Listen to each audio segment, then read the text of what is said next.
তো আসসালামু আলাইকুম গাইস, সবার কি অবস্থা, কেমন আছেন? এই যে দেখেন, গত দুদিনকার বৃষ্টিতে আমাদের বাড়ির রাস্তা একদম পানি কারে বলে, একদম ভরপুর পানি।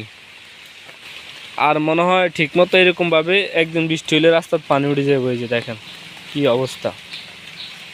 এটা হলো আমাদের বাড়িতে যাওয়ার রাস্তা। এটা একটা পুষ্কুনি, দেখেন গাছ মাছ সব তলিয়ে গেছে।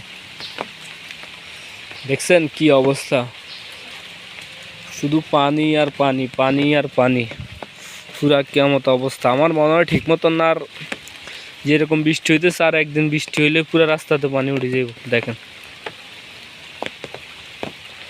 দেখেন পুরা পানির অবস্থা খুবই ভয়াবহ। আল্লাহ মাবুদ জানে এবার কি হয়, কি বন্যা হয় না কি আল্লাহ মাবুদ জানে। দেখেন গত 2 দিন বৃষ্টি হয়েছে, 2 দিনের বৃষ্টিতে এই অবস্থা পানির।